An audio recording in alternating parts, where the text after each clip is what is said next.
Opinions, viewpoints, and beliefs presented on this program do not necessarily reflect those of the management, the affiliates and broadcast partners, or the sponsors. Listener discretion is advised. Scarefest Radio, the radio you can see.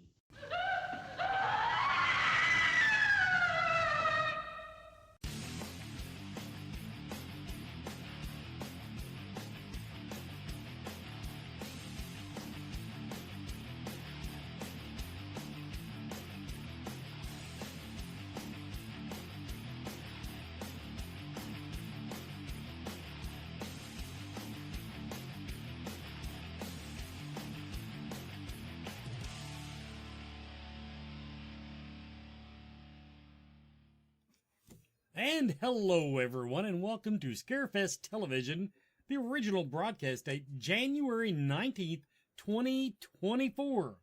And tonight, we do have celebrity announcements. We have, Joe Lewis is reviewing a movie called The Lamb, or Lamb.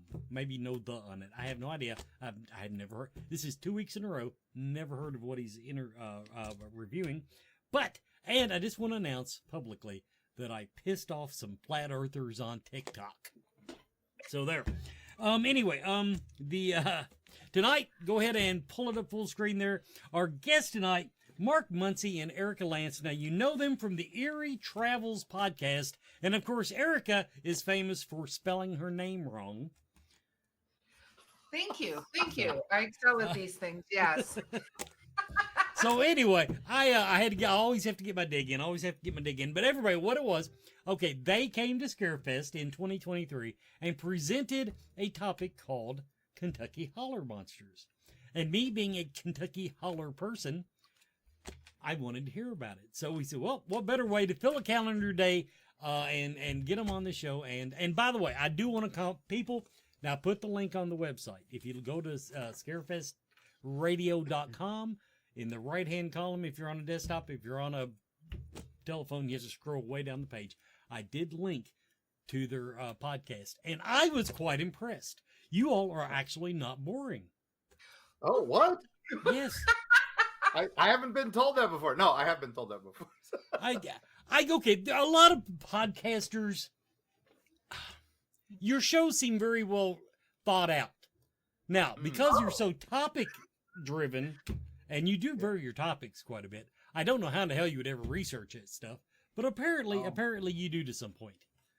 Yeah, that's my job. I am Mr. Research and digging into these things. I've been doing it since I was a kid.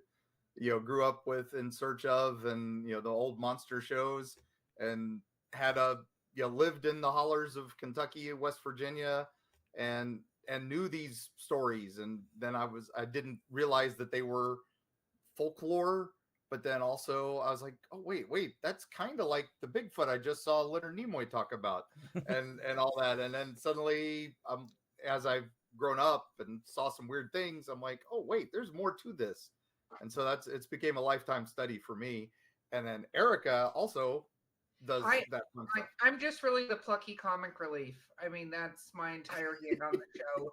Is to not let Mark ramble too much and then to ask all the questions. I'm quite sure our listeners are like, what did he just say? So technically, like Jimmy Cricket too, where when I'm like, hey, let's go into the old haunted cabin where 17 people died last year, Erika's the one going, nope. No. Now I will go into the cat, but I will admit that I'm actually the plucky comic relief on this show because I have just surrounded myself with people to make me look good. That is all you've got to do, really. Yes. That's absolutely. Well, okay. Kentucky Holler Monsters. Now, you kind of mentioned there you actually grew up in Kentucky. Now, my part of Kentucky, northern Kentucky, basically, got nothing. We got a few ghost stories. That's about all we got. I don't know anything. You got Waverly Hills. You got all that. Yeah, that's Louisville. See, we don't claim Louisville. I realize it's northern Kentucky, but it's Lexington. Not northern Kentucky. Okay, so you're even going higher. Oh yeah, Lexington, Central Kentucky. Yeah. Oh, okay. Yeah, Lexington Central. Basically, okay. I grew up in the suburbs of Cincinnati. Oh, okay. See, you're almost Ohio then. Yeah, but we can, Ohio claims like eight counties up there. So yeah, just Boone, Kenton, Campbell. If you've got Skyline Chili, you're in Ohio. You're not in Kentucky. Well, see, I didn't have. I grew up in Falmouth, Kentucky. We didn't get a dollar store until like 1990. So yeah, okay. Now that being said, everyone, I did a little research, also known as Googled it, and I came up with a neat little graphic that I probably should have used, but I was afraid it was copyrighted. First of all, let's just start with the ones that people have heard of. Okay. How widespread is Bigfoot in Kentucky? Pretty big. You've got everything from Land Between the Lakes area, which is more eastern Kentucky. Okay, now let me pause you there, because all I hear about down there is that damn Dogman. That's the only cryptid that scares the fuck out of me. Yeah, Dogman's the new and hotness. It should. Right? And it should. Yeah, I will eat a chupacabra for supper, but by golly, the thought of having an actual living werewolf in the same state as me just scares the piss out of me. Okay, continue. Yeah, no, but LBL is kind of the area where it starts, but it spreads throughout the entire state forest system and the national forest system, and that's where they say it's kind of their migratory paths that they use. So that's why the Bigfoot is all over there. At least you guys call it right. You call it Sasquatch, you call it Bigfoot. Where we spent a long time in Florida, and it was called the skunk ape. Yeah, because and in the area in western North Carolina where Erika's up in Silva area, and I'm kind of over near Franklinish, and here it's called the boojum. So these things can never have nice names. Well, right? the boojum has a much different story than just Sasquatch, but that is not a Kentucky holler monster, and for another time. Yeah, that's more native lore and all that, but it's the stump jumpers down here that are the mini Bigfoots that are the fun names. yeah. But up in that area, I know now Louisville's got probably one of the most famous holler monsters, and that's the Poplick monster. And I think of all of them, that's probably the one that is the most bullshit. I don't deny that, but it's also the one that has the most witnesses. So that's the scary thing. Well, yeah, if you count drunk teenagers on the train trestle, but it is also the one with the body count, because people going to investigate it don't come back because but they're hit by trains. They're hit by trains. It's not like they're getting their face eaten off, as in Land Between the Lakes by the Dogman. Yeah, but there are some that are never seen again. So are they? Is the train covering the fact that there are some that just never come back? No, that's what a lot of people say, and that's why it becomes this legend that rolls on and on and on.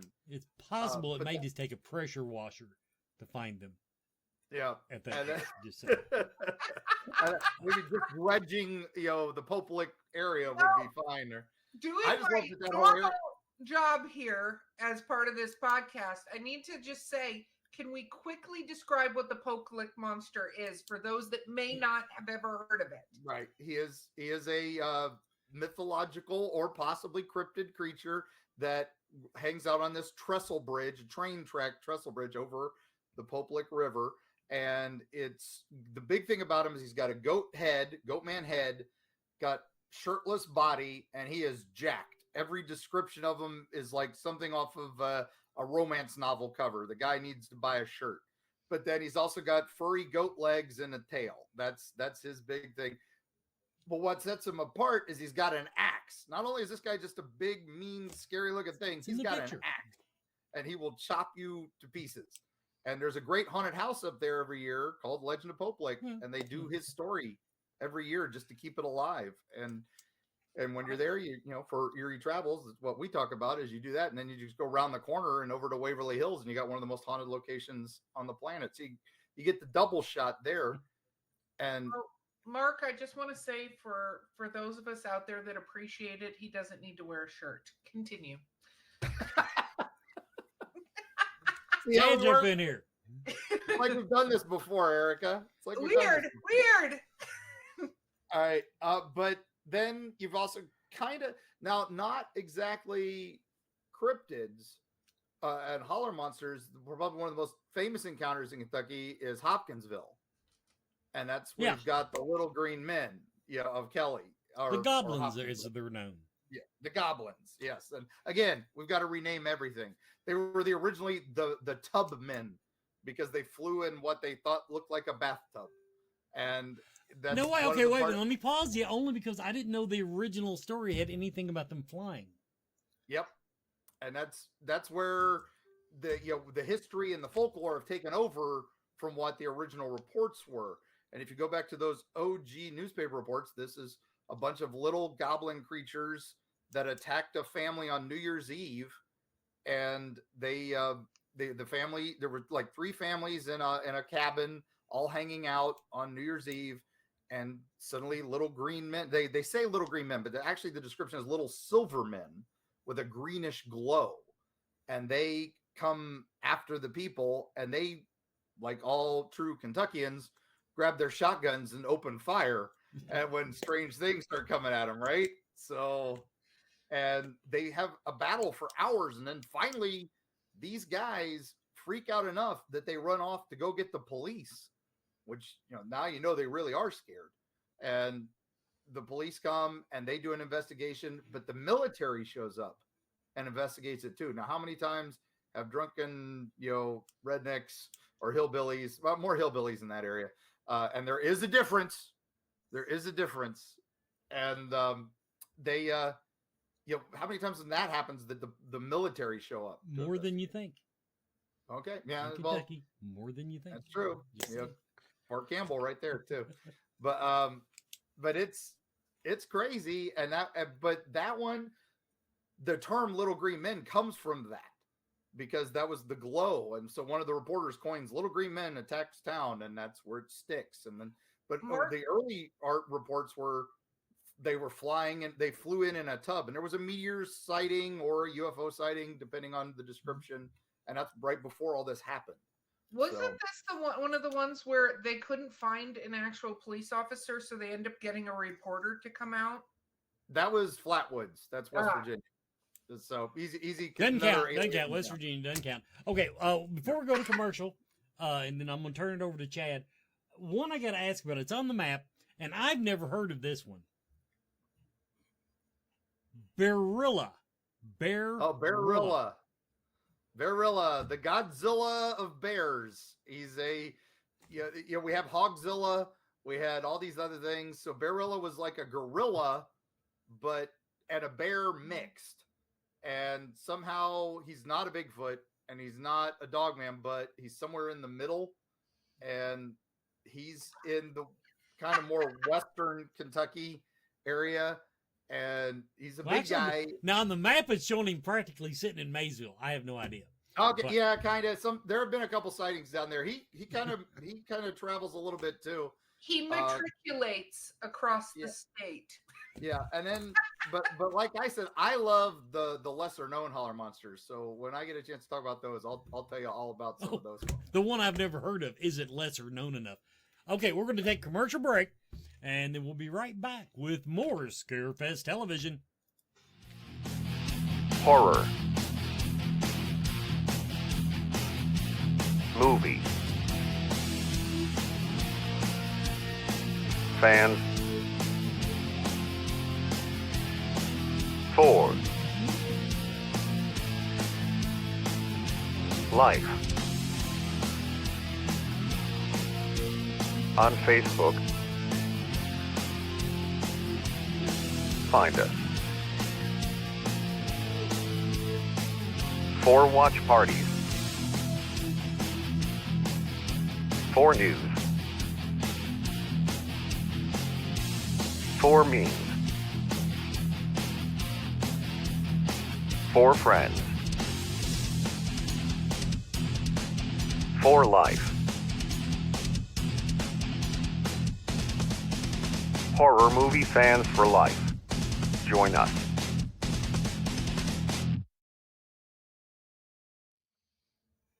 And we're back with Scarefest TV.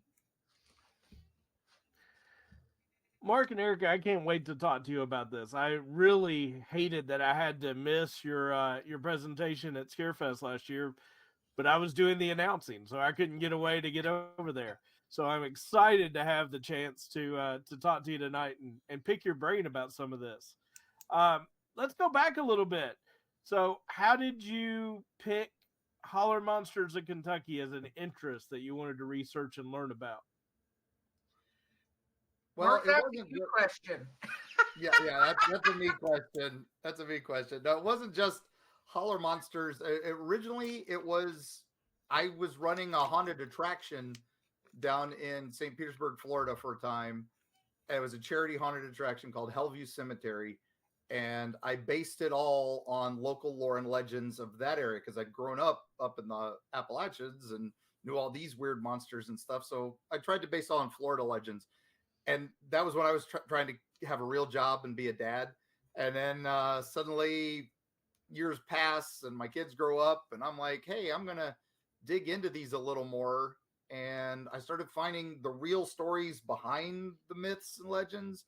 And that became our first book, Eerie, Florida, which became a hit. But it was all because I wanted to get to doing these Appalachian stories, but I could never convince my publisher that anybody would be interested. He's like, I'll do more Florida. So I wound up doing 3 more Florida books, and oh darn, they all kept being bestsellers.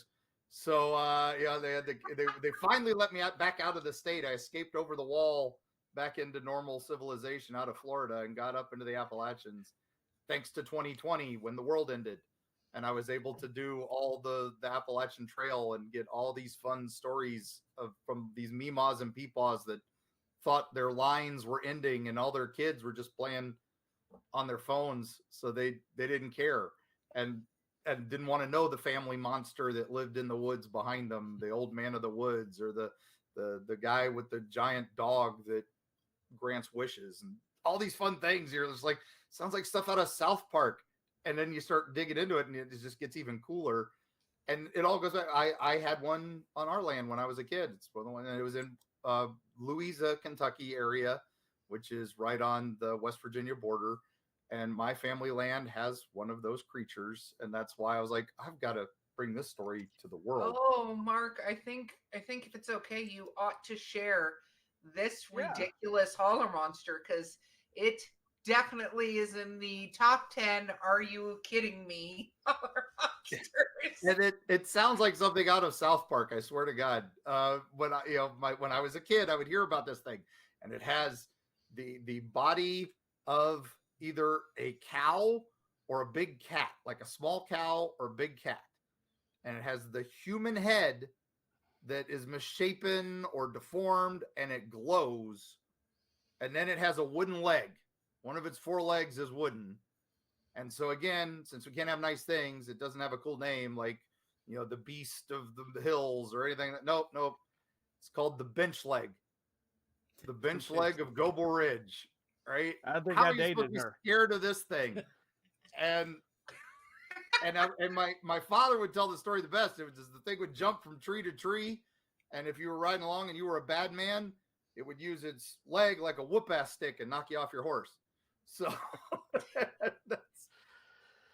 so my wife's family's from that general area. They're from Prestonsburg. So I need more stories from that area. Right in Hatfield McCoy territory. So yeah. And right along the Big Sandy River. And that's exactly, this legend is all along there. So it's called the Bench Leg of Goble Ridge, which is the ridge line that goes through there from the Appalachians. And I had heard several different versions of the story, that the origin story, which was a guy got killed and he turned into this thing. But then as you start researching these things and you start digging into it, you find more and more stories. And back to the 1700s, this thing's been reported. I'm like, man, what is this? And then one of the original stories is there was a peddler who walked the ridge and he got murdered by bandits and they killed his ox to cover up the crime. And one of the things was he had fought back with a big stick. So it was all thrown into the grave. And then out crops Ghost Rider, the spirit of vengeance here, this creature. And I wrote about it in our book, Eerie, Appalachia. I'd written about it a few other times. We've talked about it on our podcast a couple times. And then as we open up to listener tales and listener questions and stuff like that, so we get emails and they call us and tell us their versions of the stories, and sometimes beginner witches call us and stuff. But I got an email from a guy whose family was from Lexington. And he says, hey, that story's true, this monster, because my great grandfather was one of the bandits who killed the old man and hid it under the cow, and he was hung for the crime. So my family's related to your family. I'm And like, there's been a lot interesting of to hear sightings. how it came about. Yeah. yeah. There's been And a lot when of he sightings had- of this cryptid. That's the thing, is when I grew up on my land around 12 or 13, I'm out there late at night in the woods and heard something unusual. And I was looking for aliens because it was 77, 78. I wanted Close Encounters of the Third Kind or Star Wars. I was tired of looking for monsters at that point. But out there in the woods, I hear some noise and it runs past me, and I look over and I see this big black shape with a glowy head that didn't look normal, and it just disappears into the woods. And so did I see the bench? Like, I don't know, but it's now a story I can pass on to the next generation. And that's when I started realizing there's more to these things than meets the eye. And Erica, There's what do an we like to origin, call them? Yeah. What do you mean? Oh, preternatural. That's the term we use. We use the term preternatural because it's something we don't know what it is yet. It hasn't been defined. And there, obviously there are different things, and some of them you kind of go, but I will say I've been to Mark's family property when we went up to the Mothman Festival, and that would scare the crap out of me being out. Well, it kind of did, but luckily it's slightly more populated than it was. But my whole theory is like, nope. And he showed me the trees and stuff where he saw this creature. He's like, this is where I saw it. I'm like, why would you tell me this? I have to sleep in here tonight. And trust me, every single noise that whole night, I'm like, I swear, if I wake up in the middle of in here, I'm gonna be so mad. And then the next day I got to take it to the mushroom mines, which was just as much fun. Oh yeah. Do you guys know about the mushroom mines? I'm not familiar with the mushroom mines. Oh, Okay, Mark. you're not far from Lexington. They're in Olive Hill, Kentucky, kind of near Carter Cave area. And this was a mine complex. It was a limestone mine that got abandoned after it just ran out of juice. And these farmers decide, this is the perfect place to grow mushrooms. So it becomes this wonderful, they make it bigger, deeper, and they've got lots of farms, lots of manure nearby. So they bring it in, and they become one of the largest suppliers of mushrooms for a long time until it all ships overseas in the 60s and 70s. And then it goes abandoned again. And it became the place to go hang out and do weird things. And we heard stories of creatures living in the mines, right? This is the goblins all over again. And I was investigating something that was in the Rose Run mine in Olympia, Kentucky. And I had heard something about some creatures in that mine. So I was like, well, mushroom mines is right along that same, Carter Caves and Mammoth Cave systems all underneath that. Maybe it's all connected. But when you do research on mushroom mines, you find out there were murders there. There were some bad things happen there because it was abandoned so long that it was a great place to go hide bodies. And then there's reports of cults. There's reports of everything that you can imagine there. And now they're trying to sell it and make it an industrial or a entertainment complex. They want it to be that. But you can, it's still private property, but you can go up to it, and it's some crazy stuff. So. It is really scary, really dark, and it gets cold. Like you step about 5 steps into it, and the temperature drops. I want to say at least 15 degrees. Like suddenly gets really, really cold. And it's one of the few places I've ever been because there is literally no light. There's no light pollution. There's no electricity. So you walk in a few feet, which of course Mark's like, how far do you want to go in? I'm like, not at all. But we did. And we got through to a certain point, and you start hearing things. And you start seeing things in the darkness where it's probably just tricks of the light, but it gets really quiet, really cold, and really dark. And so I only went so far because We didn't really have lights and headlamps and, I don't know, guns. So I was like, nope, we're not doing this, because you just hear that little scratch, scratch, scratch or whatever. And I'm like, nope, whatever that was, I'm out. And it's 2 miles of tunnels and it all echoes. So, you know, it would be, I'm wondering how he's talking about making an entertainment complex. I'm like, that would, you know, if you did a concert in here, everybody in the world's going to hear it. So, you know, it's pretty cool. But those goblins that we were talking about, the story was actually the Rose Run mine, which is just a little ways away in Olympia. And that was a family had found some letters that their grandma had kept. She literally kept every letter she got from everybody, and they were in this filing system, and they were just reading through them, and then they found one that sounded weird, and they went, hey, that creepy guy on that did the Florida books is also looking for Appalachia stories, so let's talk to him. And so they read me these letters, and one of the letters was, you know, hey, Mama, looking forward to the reunion, all that, can't wait to see you at the wedding. But weird story, I was in the mine, and we blew open a new vein, and there were these two things eating a bear when we blew open the wall, and they didn't even seem phased by the explosion. They had bug eyes and long, crazy hair and long talons, wearing what looked like loincloths. We're the men were all afraid. We ain't going back to work at the mine. What should we do? See you soon. Love, Chad. Yeah. And then it was just one little paragraph at the bottom of his letter. And then obviously she sent a reply. We don't have that, but I do have the next letter in her mailbox from this guy. And he's like, hey, still looking forward to the wedding, still looking forward to reunion. I got your letter, and we did what you said, and we asked the mine owners to hire some gunmen to kill them before we'd go work. And some bounty hunters came in, and they killed a couple bears and a couple of those creatures. And then we are now back at work. Still looking forward to seeing you soon. Love, Chad.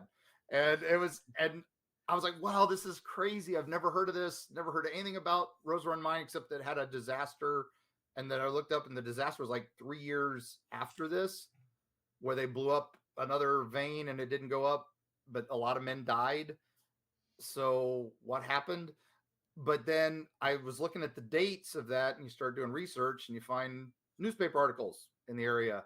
And I actually have a newspaper friend up there, and he pulls up the articles from that area. And sure enough, there's a want ad looking for men with gunmen, and it's between the two dates of the two letters.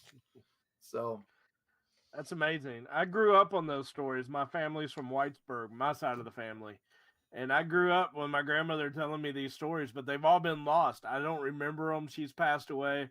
And I have spent the last few years trying to talk to family members to get those kind of stories that I grew up hearing and compile them.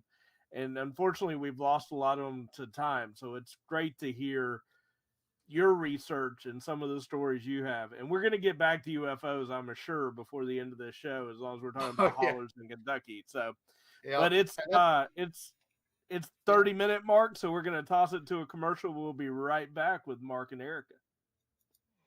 Are you a fan of horror movies, books, comics, music, and collectibles? Room Org magazine is for you. Subscribe today to receive 6 or 12 print issues annually and join me, executive editor Andrea Cibisati, on an ongoing journey through the horror genre of the past, present, and future. Plus, get access to unmissable special editions such as A Century of Witches, 50 Years of Gore Cinema, British horror movies, and so much more. Room Org, the world's premier horror and culture and entertainment magazine since 1997.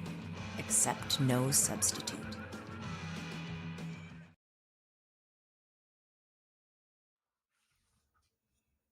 Our first announcement of the evening, Serena Vincent. It Waits Cabin Fever. Return to House on Haunted Hill and Freaks of Nature. That's a Wrap. Tales of Halloween. Intermedio that I have never heard of before I pulled it up. And 7 Mummies. Serena Vincent coming to Scarefest 2024. New to our little convention, since we're talking about cryptids, hey, guess what? Mariah Mayer. Mariah, of course, is a world-renowned primatologist, explorer, and Bigfoot hunter nowadays on Expedition Bigfoot. She's coming, and along with her, we've got Russell Accord, author, filmmaker, and now co-host on Expedition Bigfoot. That's our announcements for tonight. So we're actually getting some highly qualified cryptozoologists for this year. Now, we, of course, are taking speaker applications. They are open. Speaker applications are open, so if you have a topic you want to come and educate or just entertain, just fill out the application. We will be reviewing those. I think we make that decision, I want to say in May. I don't know. I never looked at the deadline. Anyway, it is now. It's open now. The Scarefest Film Festival is also taking entries. If you are out, and especially if you know an independent filmmaker that works in horror films, shorts, or features, tell them to enter the festival. You just go to scarefestweekend.com, click the film festival link, and it will take you to our film freeway page. And we'll be taking these entries through August. Yeah, that's right. Hey, VetCityCon is coming up first weekend of March 2nd and 3rd, if I remember correctly. Offbeathorror.com for more information or to buy your tickets. But VetCityCon, it's a Comic-Con, but it really specializes in horror. So we're just going to call it HorrorCon. And we are sponsoring it, VetCityCon, Bowling Green, Kentucky. And yes, I will be there, and Joanna will be there, and it's going to be a lot of fun. And I'll see you there. Hey everybody, if you use TikTok, now you don't have to go on the page saying, I don't use TikTok. I don't care if you don't use it. If you do use TikTok, be sure to subscribe to the official Scarefest TikTok account, because the best of Scarefest TV goes on there twice a day. Central Kentucky Mystical Market this weekend. Oh, I'm so excited about driving on these roads and getting out in these 0-degree temperatures. But yes, Lexington's premier monthly psychic and holistic event is going on this weekend at the Clarion Hotel on Newtown Pike, Lexington, Kentucky. Saturday and Sunday. Starts tomorrow at 10, Sunday at noon. Come check us out. I still am hanging around the high 30 mark on my Patreon project. But if I get enough subscribers, if I get up to 50, I will come to Scarefest with that cosplay on. I will cut off my Camp Arawak shirt in honor of Sleepaway Camp. And yes, I will come bare midriff. Patreon.com/ScarefestRadio. Patreon.com. There's even free accounts. I'm counting those towards it. I don't really do anything. So, now, a little something else I want to push. Joanna is doing this thing. It's for the Irreverent Warriors. Now, I put a link on the website. Go to the banner. Basically, it's soldiers, ex-soldiers, going out and making snow angels in their underwear. I wish it was higher art than that, but it does. It's for, I believe it's for to prevent veteran suicides. So everybody, it's a good cause. Go on the website, check the link out, or go to Joanna's page. Check it out there. And now we're back to the show. I think I'm getting better at that. I'm not stumbling quite as much as I used to. Good segue. It was a good segue. Okay, let's see here. I got to get my map back up here. Okay, I do want to know. Okay, before I want to ask, we're going to ask about Erica's favorite, but no, there's a couple on here I have not heard of. Now, meth hogs sounds to me like just wild hogs that are a little frisky. Yeah, down in Florida, we had meth gators. Yeah, and then we have cocaine bear, which is Erica's. That is my favorite cryptid in the entire world, cocaine bear. I think that's the best cryptid in the world. I mean, especially since he turned out to be real. For at least 4 minutes, that thing was terrifying. 4 minutes of complete terror. Sadly, the movie totally ignored the fun part, because the best part about the bear is the whole story after he died, and how the body, which is now in Lexington. Now I watched a documentary on it, and whether or not that bear has anything to do with the original bear is it's kind of questionable. it's one of those, they tracked it as good as they could. And honestly, that's one of those, I think that's it, because we know up to the point where the fire at the wildlife farm, happened, where he was in the educational center and they evacuated him. We do know the heist that Waylon Jennings orchestrated without orchestrating. The question is, the bear that actually ate the cocaine, whether or not when they found him, he was more than a pile of loose fur. Yeah, that's the question. The fact that he was a... Do what? Yeah, his stomach exploded, but that was the only thing. Yeah. That I will say this. So that is our inaugural episode, is on Cocaine Bear, our first episode ever. Goes into the history of Cocaine Bear. But I just thoroughly enjoyed the fact that this is something we can prove happened. It's not a cryptid. We don't have to find it. And it has like the best origin story and then journey after death that you can possibly imagine. So that's my number one favorite one, Cocaine Bear. Yep. Okay, now on this map, this one I've not heard of. Now on the map, they position it just about over Lexington, but it's obviously not accurate because it's some other thing. Grave diggers. Do you know anything about the grave diggers? Okay. I don't know if they're cryptid. I guess they kind of are, because it looks cryptid. Yeah, they do look like it. This is one of those things that they feast on the dead. Literally, they go to graveyards and eat the bodies and stuff, usually from below. So they're almost, again, cavern monsters. That seems to be a big thing with the Mammoth Cave system and all that. We've got all these things that come in and out of graves and stuff like that. Now, conspiracy theorists, and I always like to call those guys not conspiracy theorists anymore. I like to call them spoilers, because half their stuff winds up being true. They say that's the reason we have laws about embalming, is to curb these things so that they don't feast more and grow more, their population more, and all that. So if you want to believe, and they're also the reason we force cremations. You have to do something with the body anymore. The reason you can't just go put Peepaw and Meemaw out in the backyard. But actually, you can. You just can't have open casket funeral. Right. So, see, it's true. I will spoil shit. I just say throw them out at the body farm out there. That's not too far from Lexington. So, but okay, one more before I give it back, Chad, that I want to ask about. And on the map, okay, there's one called the Beast of Bullitt County. Now, in the artwork they've rendered, it looks like Dogman without the pecs. It just looks like a skinnier Dogman. It is a skinnier, leaner Dogman. We think there's also one called the Dogman of Defiance, which is not too far from there. And that's actually an Ohio cryptid. So we think this might be the same one, kind of comes down that way. And this one is another one like the Poplick monster. But he's not as jacked as the Poplick monster. So instead of an axe, he uses a big club. So he's kind of like my old bench leg buddy with a whoop ass stick. And so he, and the other thing with him is he's seen with jeans sometimes.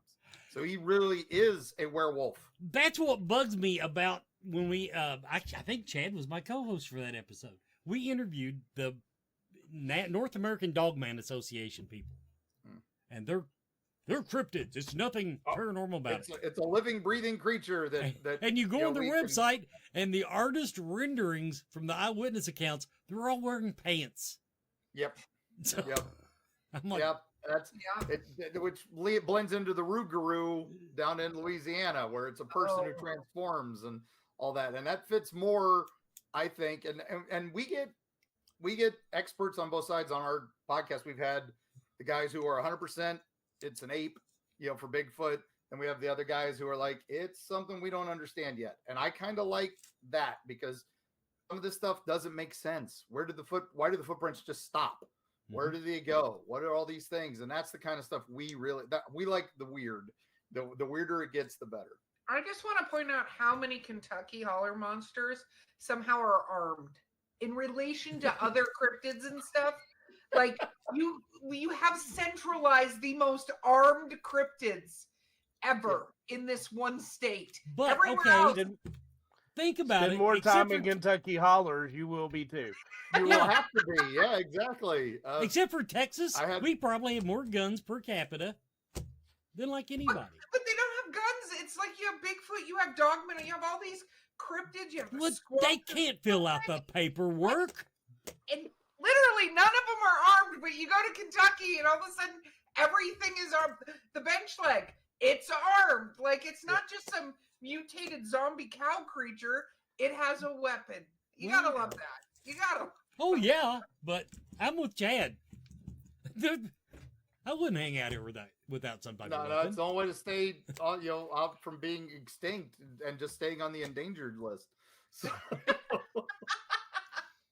We should have a campaign. Arm your cryptids. Cage match cryptids. But then they'd have to have photo IDs, and you know that won't work for Bigfoot. No, it's true. He's got that blurry filter on permanent. So, and those monsters are such divas. That's why my wife illustrates our books. My wife, Carrie Schultz, she does all the illustrations for our books, and so she's like the forensic, illustrator. When somebody just describes the suspect, she'll go through when I've interviewed somebody, and then she'll go through it, and then she'll sketch them out, and that's what goes into the books is these sketches. And sometimes we piss off some people because we go back to the original witnesses, and people are like, hey, your Flatwoods monster doesn't have arms. And like, well, 12 of the 13 witnesses didn't say it had arms. And then, only the one they drew it for the newspaper did it have arms. And they went, oh yeah, that's kind of what it looked like. But they were doing that for TV and all that. It didn't have arms. And so when we drew that, we got some flack from that from some Flatwoods people. They were, that were experts on Flatwoods. I'm like, okay, sorry, but we went back to the OG. So, Chad, what you got? I don't have Wes's infographic, but do you have anything from the Letcher kind of Whitesburg area? Any specific cryptids in that area? Not Johnson cryptids. County, or not Johnson. I had that sort of thing. I've had a few UFO sightings from that area. Well, that makes a good transition. Okay. So you had mentioned earlier you're interested in UFOs. Wes and I did a show a few years ago, and we were told a story of a UFO that had hit a train going over an overpass. Now, wait a minute. The train hit the UFO. Tell your story. I was saying, wait a minute. There was a collision between a train and a UFO on an overpass near Pikeville. Okay. That would be something I haven't heard of, but I love it. You can Google it. It's there. It was thoroughly investigated. But do you have any other UFO type stories from the area that kind of blend into the hollers? I'm putting that one on my list because that's not too far from our second base up there near Louisa. But now that area we were talking about earlier, they had an incident where it was a UFO cigar-shaped craft, the classic, and this is from the 1960s. Oh, no, sorry, late 50s. And this thing flies in, and it gets tagged by some sort of military aircraft. A jet or something hits it, and it's got a smoke trail behind it. So this is the first time, and people are like, oh, it's a rocket. It's a Russian rocket because the smoke trail is behind it. But we do have military reports of them attacking an unidentified aircraft. And then that's all it got because the rest of the report is redacted. And it's just, big black blocks of text from Freedom of Information Act. And Blue Book did not investigate this one. And that's what really puts it kind of, wait a minute, right up front, this is like, should have been Project Blue Book top score.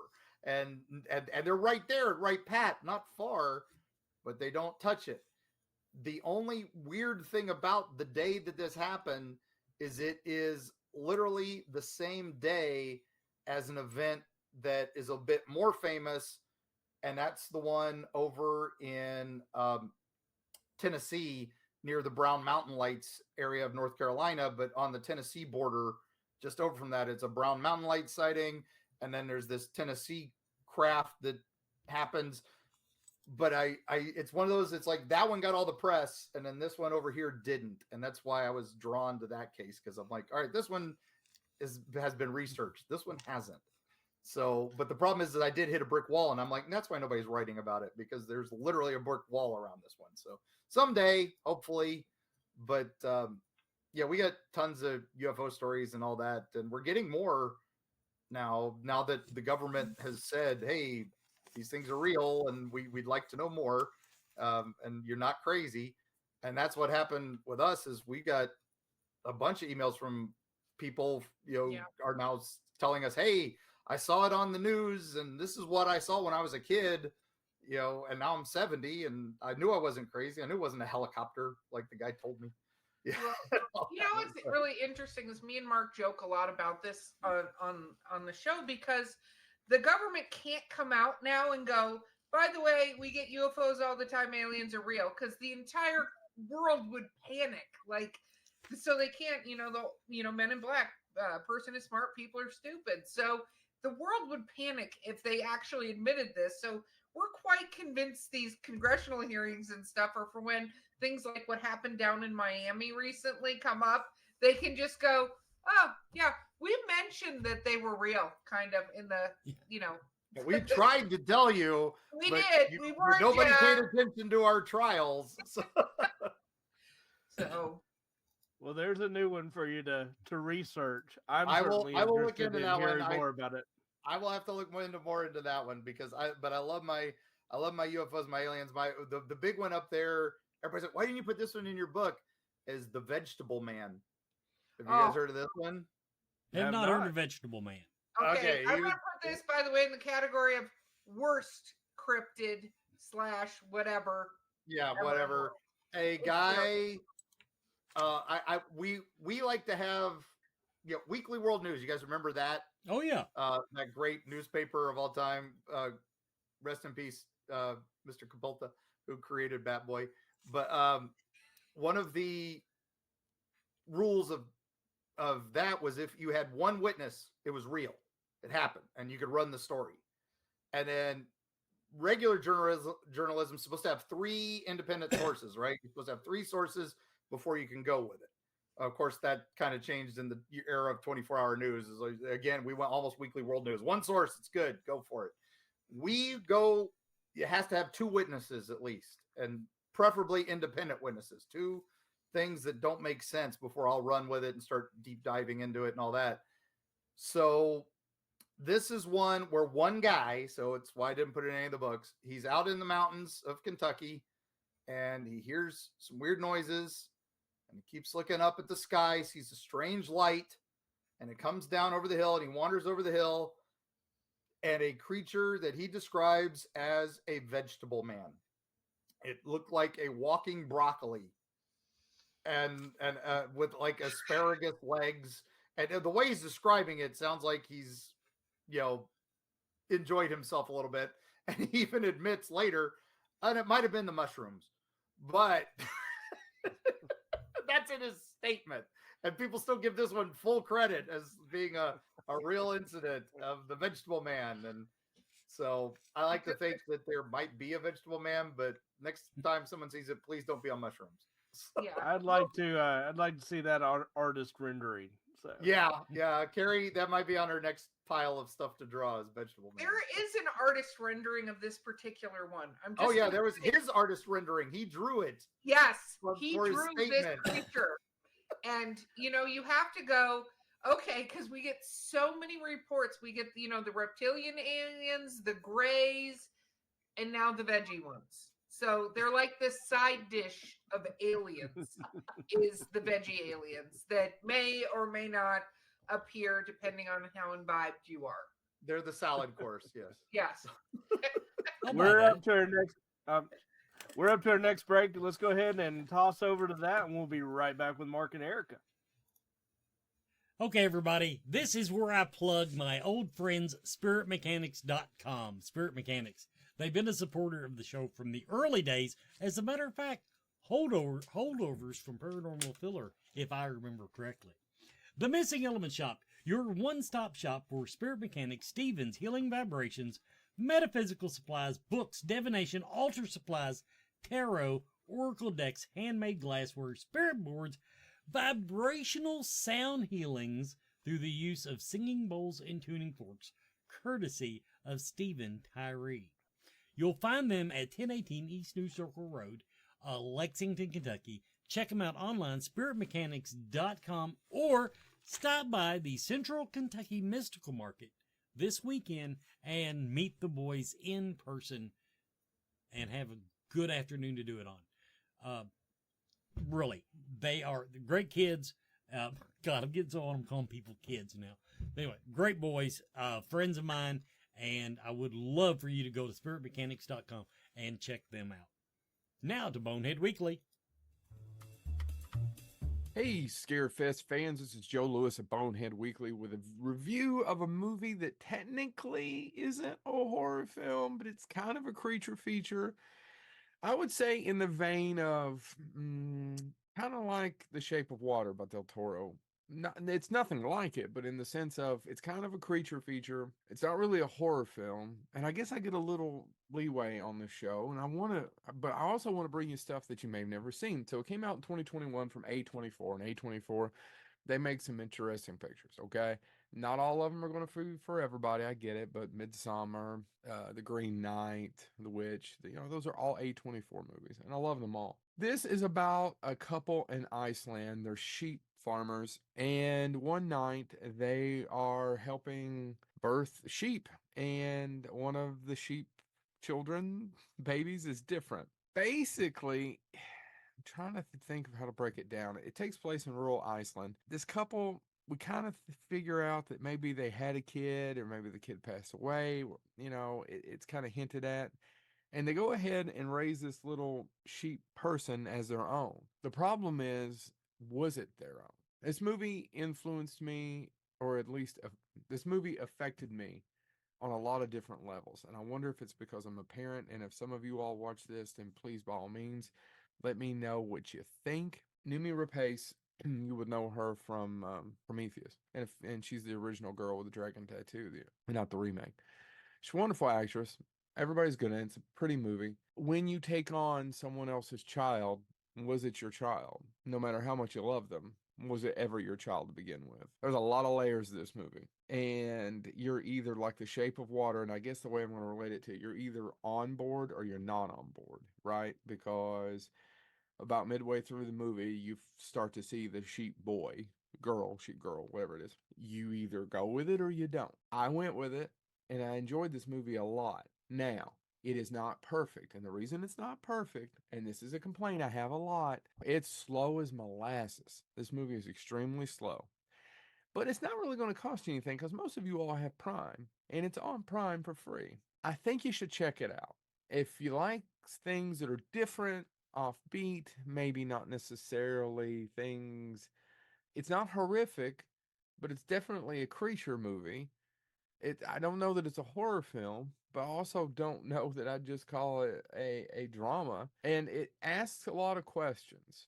I don't know. Maybe I'm getting old and I'm reading too much into this, but I think this movie asks a lot of questions. I kind of really enjoyed it. It's just a little slow.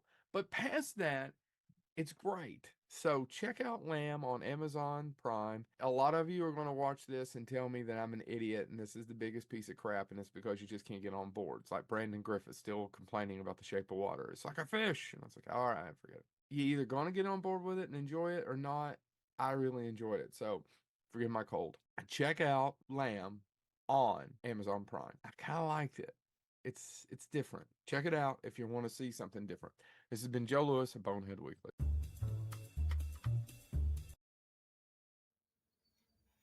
And welcome back, everybody, to Scarefest Television. I'm going to apologize to my the people on Instagram watching us. Technically, they're listening to us because Instagram decided not to render the episode portrait or horizontal. We're portrait, and so we're getting like half of me, half of Mark, half of Chad. I'll lean in. There you go. That's what I should tell everybody to do. Everybody lean in. But finally, the live feed did work. So I'm just going to take that as a win and continue. Okay, now we did have a question in the chat room, and I know there's at least two of them. Kentucky lake monsters. Oh, so like river monsters and stuff like that, like Champ and Nessie, Yeah. and all that. There's a couple that run along the Ohio River at the Big Sandy River. The problem is one of them was like a giant catfish. So I don't really know if that counts as like a sea serpent. No, like giant catfish are real. I was going to say, my grandfather was one of the guys who used to swim and cut nets on the barges. And he said one time he put his hand out because you couldn't see more than 2 feet in front of your face in that muddy water. And he said he felt like he was hitting something, and he realizes then there's this eye on his, staring at him, and it's a giant 12-foot catfish as he's pulling his arm out. Noodling, the practice of reaching under and grabbing fish is illegal in some places. And it's not because they'd worry about the catfish. It's because the fish, some of them are big enough to drag you under. Yep, and you won't be coming back. But no, okay, the ones that I hear on my map, Calk Lake Monster, which I don't even know where Calk Lake is. And that's kind of middle of nowhere, and then go west. And then the other one, apparently Harrington Lake has one. Eerie, the Harrington Lake Monster. I had no idea. Again, everything's got to have dumb names. Nothing as bad as Florida, where we have the beast of the St. Johns River, but because he's the color of boiled shrimp, we call him Pinky. But up there, Harry, he's a giant. He's similar to the Coosa River Monster, which is down in Alabama. But again, it's that same river system, so it could be a similar creature. That's it goes back to native legends that the native spirits had a river creature that protected the area, and that is related to Meshipeshu, the god of the rivers and the gods of the lakes, and a horned creature with long serpentine tail, and it creates whirlpools and all that when it swims along, and that's why it drowns people. You have to make offerings to these creatures when you want to cross that river. But they've been seen later, years later, when that Harry almost took out a boat during the believe it was the Spanish-American War, and this creature supposedly almost takes out a boat, and it's recorded by a sea captain in his journal. So they were like, oh, that's where he got the name, and now he's Harry. So we'll see. Demon Leaper. That's a stump jumper. It's a Sasquatch that jumps from tree to tree and they're smaller. They're smaller. So they're like 3 to 4 feet tall. They might be fey because some people say they have hair, some people say they don't. They're reddish in color usually, and that's where the term demon leaper. This picture's totally inaccurate. Is that the lizard one? No, Lizard Man is Lizard Man. He looks like Lizard Man, and he's down in South Carolina, but he's seen up there sometimes. But no, they use like a gargoyle, and it's great. Okay, one more I gotta ask about, and because not to be confused with the goblins, they have one that just says little people, and they basically used a garden gnome for the illustration. Yeah, that again goes back to the moon-eyed people of the Cherokee legends, and as they passed through that area, supposedly they were little people living in the caves because the Cherokee and the Creek Indians, the natives had war on these people. They were small, they were pale-skinned, and they had big eyes, and they were so big eyes that they couldn't see properly, and so they attacked them in the light of the full moon because they were weakened, and that's how they drove them into the earth and drove them away, and they fled into the cave system, which would be the Mammoth Cave area, and all that is where they supposedly came back out. And it's got weird ties to an old Welsh legend that a lot of people realize. It looks Scottish in the illustration. Yep. And that's what happened with some Welsh prince in the 1200s, supposedly left his lands. He was lost to civil war and left and went across the sea to America. This would predate Columbus by a few hundred years, and definitely the Pilgrims. And then even the Spanish in St. Augustine, where this predates them. but he supposedly founded a colony somewhere following the rivers of North America.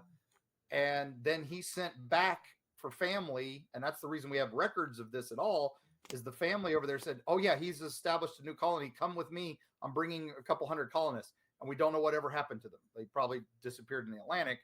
But the legend is that's where they came to America, but they would have been much smaller people.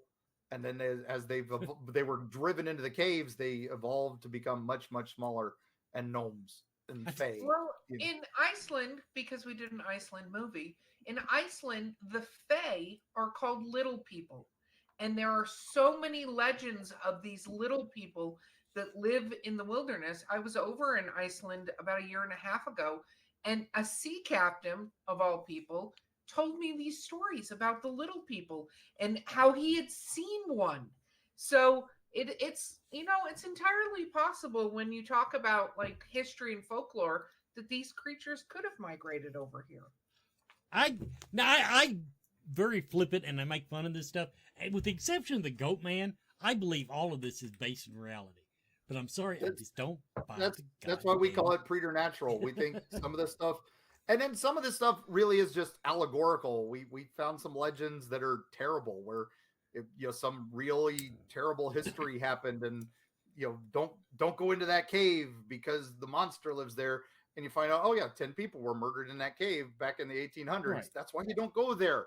And mushroom mines, don't go there unless you have help and people know you're going to be there and all that. Or you're with Mammoth Cave.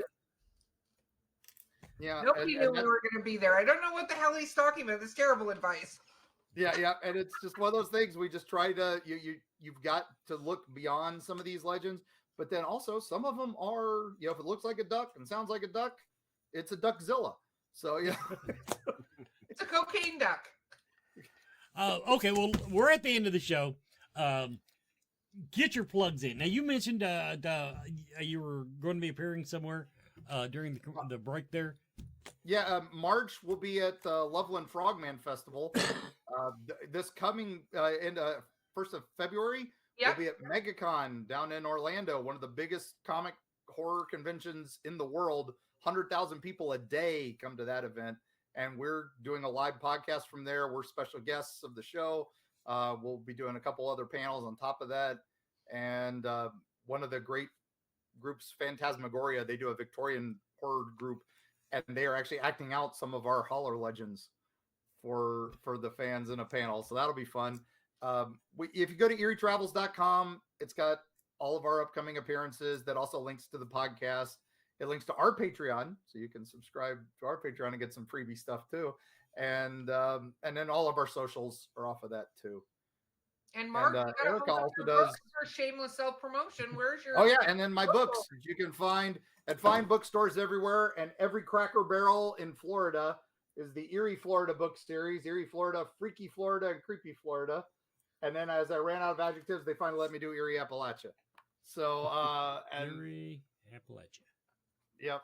And that's available in fine Cracker Barrels everywhere, and a few Dollar Generals and a lot of Walgreens. But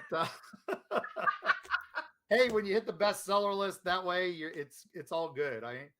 Stephen King, but we have fun with the monsters. So, and everybody, I do want to point out next week, Dustin Perry. Dustin Perry is our scheduled guest for next Friday night.